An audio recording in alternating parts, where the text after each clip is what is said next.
Fat loss isn't just knowledge, it's a skill. And people often jump into their fat loss journeys. They might find some caloric equation online or enter, I maintain at 2,500 calories. I need to have 2,000 calories a day to have a 500 calorie deficit. Cool, let's go. I've got the knowledge. And they don't have the appropriate respect slash understand all the different landmines and problems that can arise and pain points and things to navigate as you come along your fat loss journey. If you're someone who's been doing this a while, you probably know there's a bunch of different hurdles to navigate.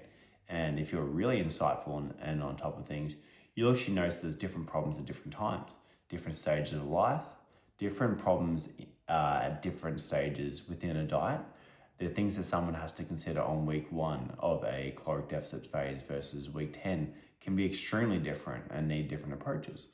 But people come into it saying, I'm ready to go. And look, I love it because sometimes if people knew all the problems that slash triggers and pain points and grenades they've got to kind of navigate while going through the process, it might just stop them from starting, which is the wrong approach.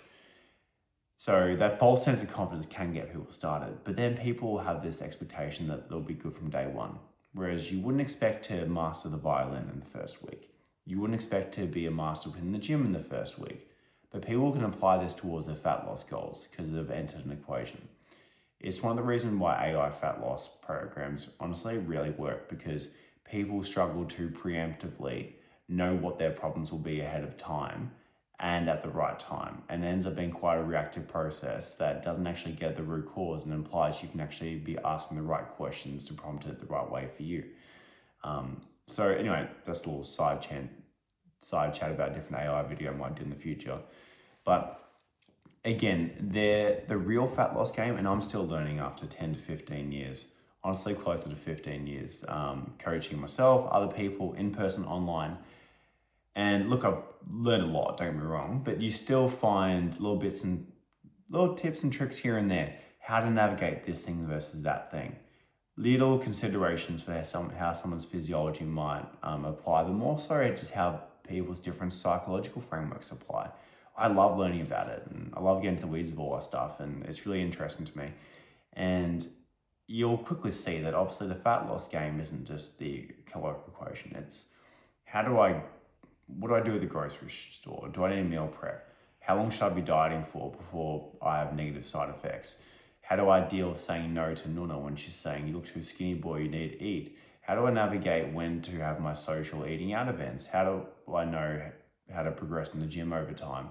How do I know how to deal with nighttime eating when I didn't realize there's more of a thing, or social eating, or mindless eating, or whatever it is? Like, there's, again, more considerations that are relevant than you might think. And they are a lot of hurdles. And man, this is something I just wish I took on earlier. I wish I would have had the foresight of knowing all those problems and how to solve them. It would have saved me years. It would have saved me a lot of time, effort, and by default, resources, money, pushing into solving the wrong problems for yourself.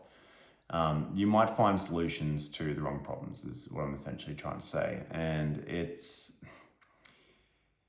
if you care about your results, it's important to efficiently line up what is your actual problem with how to get the solution for your actual problem to get you the results. I wish I had that foresight. It's the reason I'd really recommend coaching. I think I'm quite good at this. I've got a good balance between the physiology understanding and the psychological framework. But even if it's not me, coaching description, by the way, but even if it's not me, is to be able to leverage the foresight and understanding of how to deal with navigating the particular issues that lead people to not be able to succeed, and then has a downstream effect on your confidence and your ability to perform and all that stuff. So understand that it is a skill. It is a skill to being able to navigate all these different problems as you come along. If that sounds a bit overwhelming, I really recommend just having some support, someone who can know the solutions ahead of time. You wouldn't try and fix your computer by yourself. And by the same default, I'd really recommend you not to have the incorrect framework of thinking you're gonna be good at this straight away. It's gonna be a process, learning and understanding where your problems are. That can take years or months, depending if you're lined up with the right person/approach. But it is part of the journey of finding where your triggers are, how to navigate your individual problems. So have just a general baseline. you're not going to be great at it straight away. And that's okay. That's part of the framework. You wouldn't put that again on you trying to learn violin. But as long as you can have an appropriate framework of looking, okay, this worked for me, this didn't, why? Let's try this. Okay, that does work. Now find something else that works for me. This will be one of the keys towards getting you to your fat loss results. You wouldn't expect to be a boss in the gym week one. Don't expect to be a boss in the kitchen and in every food outing. You can expedite the process, yes, with help, but it is still a process inherently. Thank you for watching.